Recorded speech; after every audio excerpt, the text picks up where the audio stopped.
You know, Bill, in this party, we have very little respect for elected political representatives in general, I'm afraid. But I can honestly say that it is tremendously refreshing and gives me great hope to know that we have at least one elected representative in Brussels fighting our cause that is honourable and a person of genuine conviction and someone that I have always known to keep his word.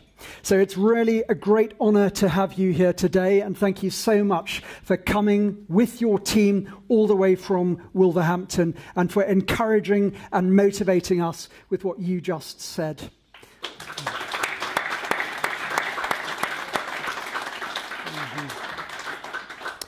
And in fact, I'm overwhelmed at the calibre of patriots here. Listening to some of these incredibly informative and inspirational, but at times shocking and sobering speeches here, both today and yesterday, and going around the room, speaking to such committed, knowledgeable people, I can tell you that I am really hugely encouraged by this event and what it represents.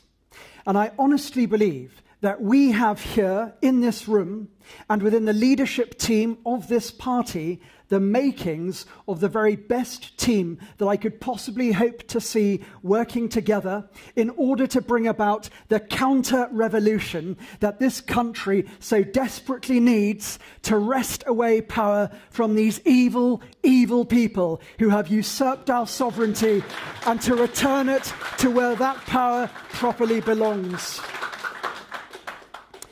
And to those whose positions of responsibility in their respective disciplines make it impossible or undesirable to get involved in party politics or to formally join the Democrats and Veterans, I'd like to appeal to you to please stay in touch with us via Gavin, our chairman, and let's constantly feed information back and forth to each other and ensure that we're always making ourselves available to promote each other's work wherever possible.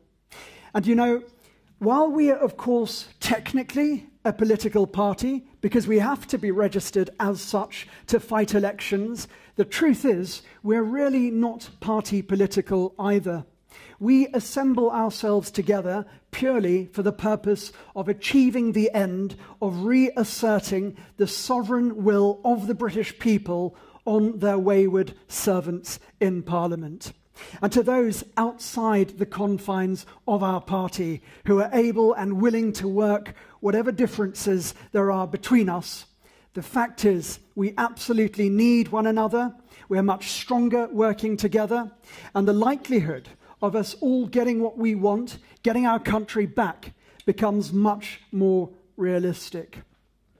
Anyway, the fact of all of you being here this afternoon begs the question: why have you chosen to come to this conference, to this very significant networking opportunity? And for those here who are members, why are you here? And what is it that we should be hoping to achieve together as a party? Now, each of us will have our own way of answering that question, but I believe we're here because none of us can stand idly by while successive governments actively work to destroy the very culture and values that made Britain so great and that made us the country that I believe that William Kite earlier gave us ample evidence has been the one country that has had the greatest positive impact on the world in the last 1,000 years. But the question remains, why is what we're doing any different to any other new political party? There seem to be dozens of new parties registered every year, and yet all of them come and go and achieve nothing, while Britain continues to remain a two-party state, where the outcomes are determined from behind the scenes by powerful enemies of democracy, where nearly everything is done for the sake of vested interests, and where no regard is ever paid to the will or the good of the British people. Where we have a system which allows that while in the Netherlands those who retire after a lifetime of hard work can expect on average, to receive pensions that are roughly equal to the average national wage. Here in Britain, our pensioners receive around 3 times less than the average wage. And where our veterans, who in some instances cheerfully face life-altering risks out of obedience to their oath and in conflicts with supposed enemies that have done nothing to threaten us, but which stand in the way of greater profit for some well-connected corporation in the military-industrial complex. Yes, we live in a system in which the government flagrantly neglects the welfare of those towards whom they should have the greatest moral duty. And yet, conversely, these people are put at the very back of the queue. Well, those who have done nothing for this country, and indeed often have entered this country completely illegally, are given priority treatment. And you know, for those who are genuinely fleeing for their lives, and I actually know some real Christians that escaped Muslim countries when they were threatened with the death penalty simply for talking about their faith, for such genuine refugees, I would want to be at the forefront of those arguing that we should help these people. But you know, our government uses extreme examples to justify immoral decisions. They point to the relatively rare instances of terrorist attacks to rationalize massive encroachments on everyday personal liberties. And they highlight a handful of genuine instances of persecuted refugees in order to qualify what appears very much to be the doctrine that was advocated by the original founders of the European Union, that it should be preferable to have as wide a mix of races and cultures in each European country as possible, so as to eliminate the supposed divisions between member states that are caused by different value systems and religions and cultures. And also that every member state would be easier by an elite bureaucratic class to govern under one system of law that the people would not resist. And you know, as technically an immigrant myself in several other countries, in the course of earning a living to support my family wherever I needed to travel, I am grateful that other nations would allow me to live there and bring my family there and to work. But in order to do so, I have always had to prove that my being there would benefit that country economically and that I was willing to respect their laws and customs as a condition of my entry. I think Europe is unique in being the only place where we don't require those who enter to respect and abide by our value system. And the incredibly sad thing in all of this is that there are many well-meaning patriots around the country who recognize that Britain is in serious danger of completely losing its distinct identity and value system. But in response to this understanding, these groups commit themselves to a political course whereby they point the finger at certain elements within society, and with perfectly logical justification, point out that these elements are indeed intent on changing our country and destroying our identity. And yes, these political groups grow to a certain point and gain a little traction with a small swathe of the electorate, but there are 2 absolutely terminal problems with this approach. One is that the British people as a whole, in any significant numbers, will never endorse any kind of politics that targets a minority element within the population and seeks to blame this element for the wrongs in this country, whatever the logical justification and whatever the apparent evidence. The British are just not like that.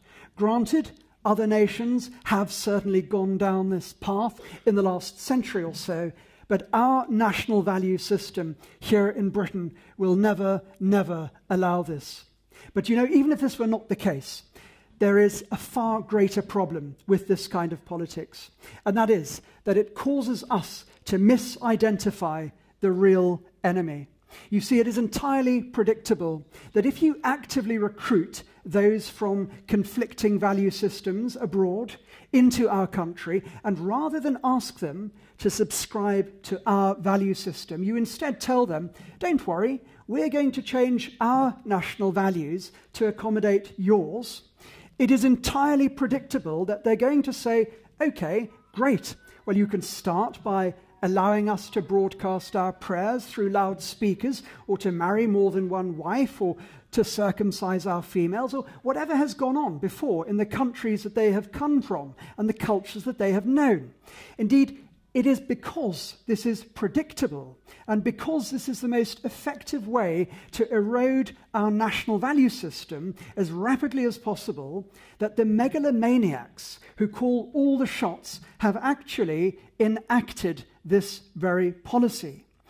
Because remember, all the countries in Europe can only be governed by one government and one legal system if none of their cultures or value systems are distinct from one another, as Bill was pointing out earlier when he used the term homogenization. And similarly, with the obvious ambitions of the globalists for some kind of future world government, what with the African and Asian and North American unions all being worked on, the many countries of the world could only ever be realistically governed by one government and one set of laws if all the nations of the world eventually were pretty much indiscernible from each other culturally. And so it is completely logical to commit to a type of politics, I should say it is completely illogical to commit to a type of politics that blames the people entering our country simply for taking advantage of exactly the very benefits and privileges that pretty much anyone in their right minds would unhesitatingly seize upon if a government were either stupid enough or else cynical and treacherous enough to give them this opportunity. Now, that type of politics is dangerous and in the long term completely ineffective because it wrongly identifies the accessory as the perpetrator. It confuses the means with the cause. You know, the Americans won the Cold War by luring Russia into a 10-year war of attrition with the Mujahideen in Afghanistan, a war that did exactly what it was conceived to accomplish. It completely wore down Russia at the time that their primary attention would otherwise have been directed at their real enemy, America. We, as a party, must never fall into this trap of engaging any group that is not the real enemy. Now, we must reserve every last grain of our metaphorical gunpowder for the real enemy. Because when we overcome that enemy, and when we facilitate the taking back of this country by the people, when we achieve that, then we can immediately begin the process of reversing the destruction of our values and culture by re-establishing the rule of law, that just, safe and fair common law that our Constitution demands that we always ought to be governed by.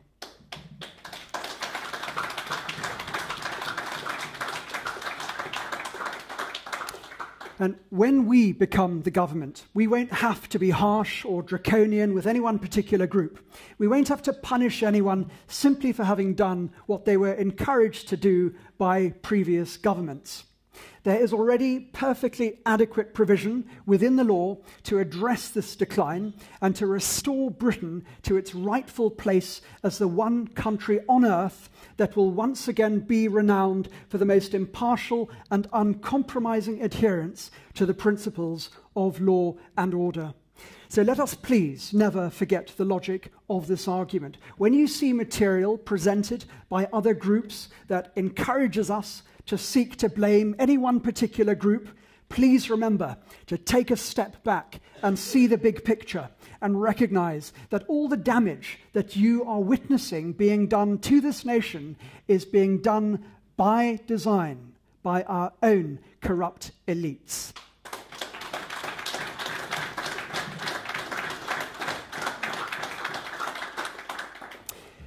But consider, these politicians working to a globalist script are only able to ruin our country because we allow them to.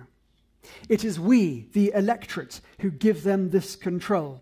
And equally, it is we who have the power to remove this control from them again. I want to tell you how we can do this. I want to tell you how it is that we can expect to succeed where every other new party has failed. But first, we need to take a look at what is causing the problem and why no other political party has any hope of ever breaking the two-party gridlock. You know the reason that Britain is in the sorry state that it is, with families breaking apart in ever greater numbers and personal levels of debt and depression being higher than we have ever known, with young people despairing of their futures and contemplating suicide in alarming numbers, with those who have risked their lives for us in war living on the streets and totally neglected by those who have the power to ensure that the military covenant is honoured, with children being taken from families because good parents believe in old-fashioned, loving but firm discipline. The reason that there is such a sense of hopelessness throughout so much of society is because those politicians that the decent, trusting people of Britain elect to positions of responsibility and rely upon to make decisions that will be in our best interests, those politicians are completely derelict in their duty to serve their country and instead have abused their roles in order to serve the interests of those who care nothing for our country or its people, that cosy cabal of big business and big bureaucracy. You know, one of the most logical people of the last century, Albert Einstein, said that we cannot solve our problems with the same level of thinking that created them. And if we cannot properly understand the cause of why our democracy has failed so massively in Britain, we will be just like every other failed political party, completely incapable of finding the solution. So if we're looking for a solution, we need to understand exactly how this all happened. What kind of thinking is it that came to ensure that our national destiny should come to be in the hands of a treacherous political class that is intent on selling us down the river for personal gain? Are our politicians any more corrupt than those of other nations? A professional lifetime of working throughout many different countries convinces me that this is not so. So, are politicians born with any worse natures than most of the rest of us? Well, actually, if anything, it is probably easier to argue that the opposite may even be true, because I strongly suspect that many young politicians, long before the system corrupts them, actually do want to serve. They probably do start off caring about their communities, and many of them perhaps do want to make a valuable difference in the lives of others. So if this is so, how is it that everything goes so horribly wrong once a person becomes a politician? To my mind, the answer is obvious, because there is something that has been eminently true of human nature for as long as history records, and that is the idea expressed in the old saying that power corrupts and absolute power corrupts absolutely. This is the problem with nearly every system of government that was founded on the principles of representative democracy. You see, hundreds of years ago, it made perfect sense that within the obvious limitations of technology that existed back then, the only way that the concerns of the people could be addressed by Parliament was if communities chose a person to represent them, somebody that they trusted, with the task of riding by horse to Westminster and discussing these concerns with other lawmakers, even being completely faithful to the principle of government by consent. Hundreds of years ago, there was no more practical or efficient means of determining the people's will than by inviting them to local public meetings to express their views on how best the person elected locally could represent them in Parliament. So the system of representative democracy that we developed all those centuries ago could not realistically have been improved on at that time.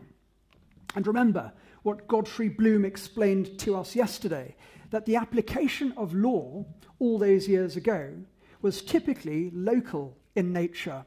It was never envisaged that we would have such a huge and pervasive legislature, or that those who represented us would have such power over us so that more laws would be written in the last 20 years than were written in the 1200 years before that. And so the great problem has come in that the power of our elected representatives has only increased, with ever greater temptation and opportunity to consort with increasingly powerful vested interests, while at the same time there has never been any significant attempt to improve our means of representation in the way that technology would today so easily allow. Put another way, in spite of the fact that we now have very straightforward means, quickly, simply, and cheaply, to work out what decisions the people want the government to make on their behalf, there's been absolutely no effort made on the part of successive governments to increase the powers that people have to make their will known to our lawmakers. Indeed, the opposite is true. In most constituencies, it's becoming increasingly difficult even to meet with your Member of Parliament. And many so-called surgeries are now actually virtual surgeries, which is just a fancy way of saying, just email your MP's secretary and get some politically correct round-robin nonsense sent back to you.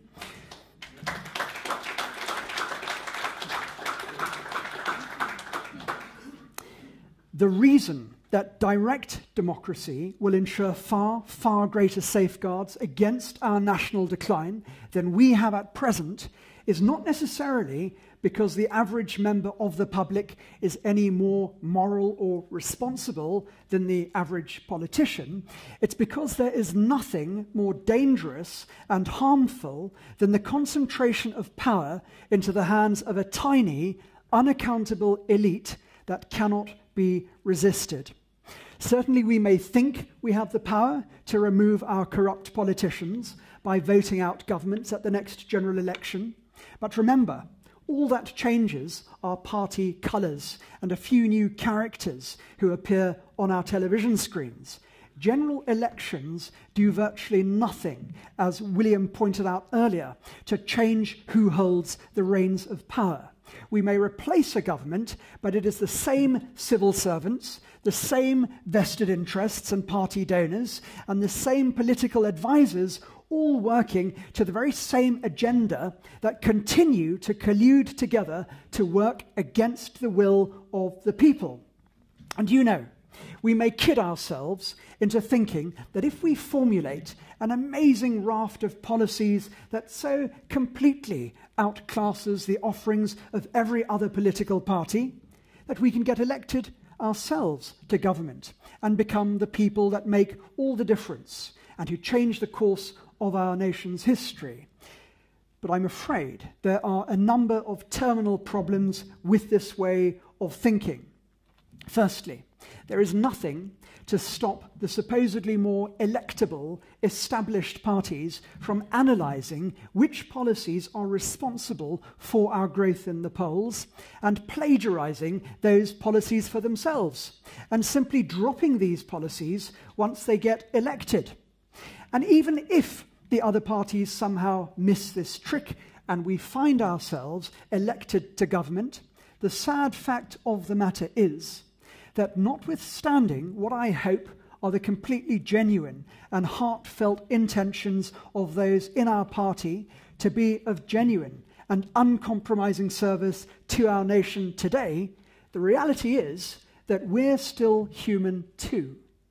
And while we might like to think otherwise, I fear we would be naive and perhaps even hypocritical to assume that we ourselves would be any more capable of maintaining our moral integrity than today's corrupt politicians that are wasting our country. If we too were faced with the same temptations to abuse such powers for personal gain.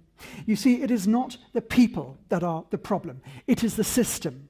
And the only way that we can be of truly useful and lasting service to Britain is if we make it our mission to forever change the system. We need to begin the fight right away to get rid of the failed system of representative democracy and replace it with direct democracy. And I can tell you that this is not the vision of some unworldly dreamer who hopes for some theoretical democratic utopia. No, it is objectively very realistic.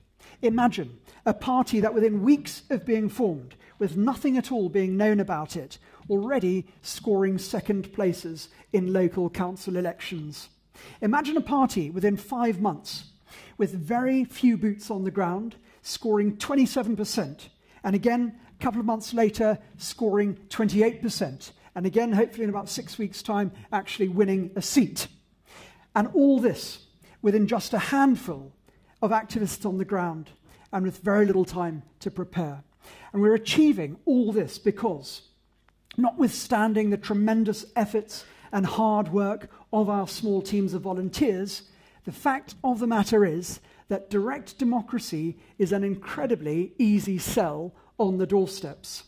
Once the concept is explained in simple terms that the overwhelming majority of those prepared to listen fully endorse, the notion is completely natural to freeborn British people because it is based on the principle of government by consent. You see, the people of Britain know instinctively that we are, as a nation, supposed to be governed by consent. And the people can see that our political class is on a path that is divergent from the rest of the nation. Our politicians simply do not represent us anymore. Their values are entirely different to that of the ordinary British people. And contrary to what our contemptuous political class may wish to believe, the average British voter who actually bothers to vote is far from stupid.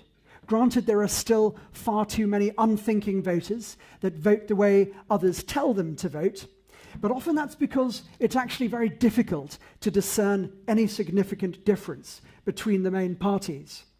But voters that we get the chance to talk to can see clearly that for the very first time there is a party that is actually offering something completely new. And they know instinctively that it makes sense. They understand that logically, direct democracy is the only way to rein in our wayward politicians and compel them to respond to our demands. Now, there's a long way to go from having a decent crack at local elections and performing at national level in parliamentary elections, but knowing that we are selling a concept that is already proven to be accepted by a majority that we talk to, it is just a matter of time, activist numbers, funding, and television exposure before we bridge the gap between local success and national success. And frankly, funding has a great deal to do with all of this. Funding will allow us to stand more than the minimum number of 109 candidates at a general election to qualify for televised party election broadcasts on the BBC. And funding will allow us to print and deliver leaflets and letters and publish advertisements on billboards and on the internet. And it is with this in mind that some of you will already be aware that I have been travelling quite widely on a fundraising mission over the last few weeks. Indeed, just this last week, I was in Kenya, Uganda, Dubai, Italy, and Switzerland, all with a view to lining up one of a number of possible new deals that, God willing, if successful, will allow us to stand a pretty decent number of candidates at the next general election without any dependency on manipulative donors. And I can tell you that if we are allocated party election broadcasts on television, our credibility, electability, and reach immediately escalates, hugely so. But ordinarily, the next general election is still 4 years away, and while even that gives us actually little time to select some 110 candidates and support them in thoroughly working their constituencies from next year onwards, my immediate concern is that we may not have much time before being required to engage in a bitter battle for our independence once again. And besides, before the nation can be delivered from our own homegrown tyranny, that is our two-party state fake democracy, we still need to escape the present foreign tyranny that is the EU.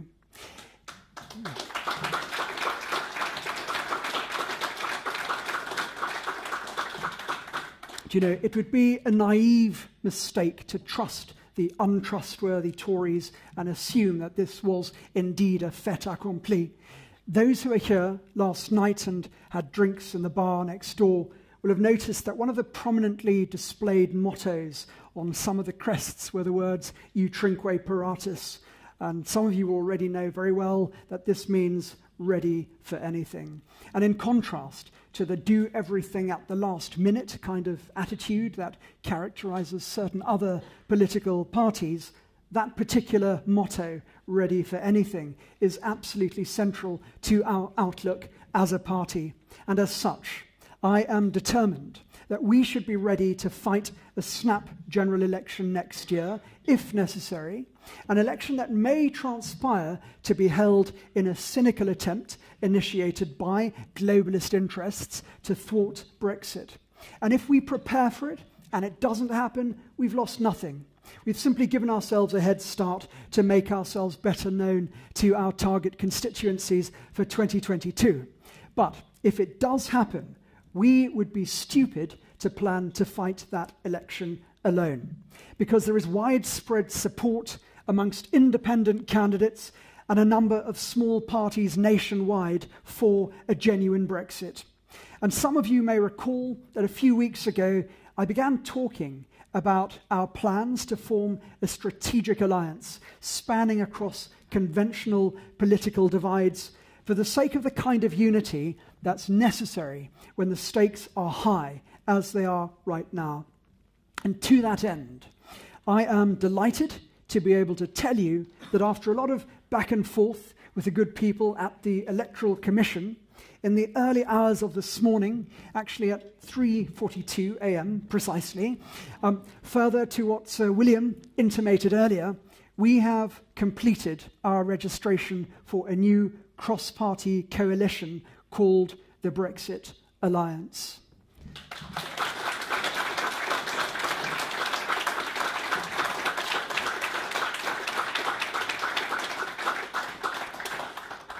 This is to be a strategic alliance for the purposes of ensuring that the greatest number of Remainers are knocked off their seats as possible and the greatest number of Leavers are elected. An alliance of pro-Brexit parties and independent candidates who we will be seeking to persuade, along with a small number of stakeholders already on board, to temporarily shelve our differences for the sake of the survival of our country, and to recognise that as far as our sovereignty, our independence, and our rights to self-determination are concerned, that which unites us is of far greater significance than those issues that divide us. So be assured, great plans are underway. We have already created a sophisticated search engine that within seconds can analyse a number of criteria in all 650 constituencies, like whether the incumbent was a Leaver or a Remainer and what was the size of their margin in the last election. And God willing, within the next 2 or 3 weeks, we will also be able to filter the search to factor in the approximated vote share in each constituency for the EU referendum result.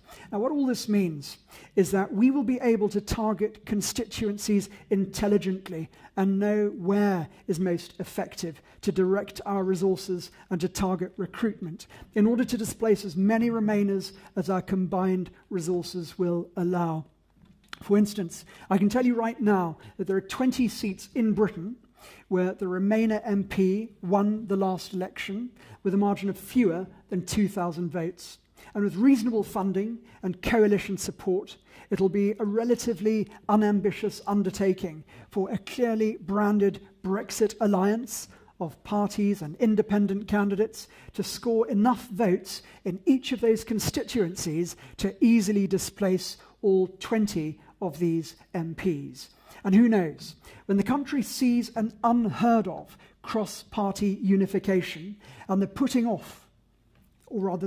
of country ahead of party in a general election, we may even expect a far better response to this gesture. And as well as what looks like a growing number of small parties and other non-party organisations comprised of sincere patriots who want to get their country back, there are early indications that we can expect a mutually cooperative relationship with the organisation Leave Means Leave. All of this spells great news for the future of Britain. But the reality is that these plans depend on each of you to take the lead and to work together at creating and maintaining great relationships both within the party and with those who are not party political, but whose help we need, but who are nonetheless believers in Britain and who, like us, just want their country back. Politics is an emotionally arduous undertaking. It is an operating environment where you can expect to get viciously attacked by people that don't even know you, just for doing what is right and for sacrificing your time and resources for your country. And those willing to join the fight need to be prepared for this. Some of those around us, even people we like and respect and care about, may from time to time buckle under the strain and lash out. We're all human and we'll all make mistakes. And you can expect to get insulted and offended and hurt even when you've done nothing at all wrong. Anyone who's fought campaigns before understands this and knows that this is inevitable. If you expect to be effective, you must expect to suffer. I think Belinda and John have reiterated this very clearly. Yeah, if you desire to serve, whether you're helping on social media, manning a street stall, or knocking on doors, you have to expect flack. But whatever may come, through thick and thin, we as a party and as fellow non-party collaborators must stick together like a family. We must set the example of exemplary cohesion and cooperation. We must spread our organization's ethos and culture of courtesy, hard work, and mutual respect, of humility and humor when we're attacked or criticized, and of relentlessly pursuing what we commit ourselves to, as though the very future of our children depended on it. In politics, there are few qualities more valuable than resilience and persistence.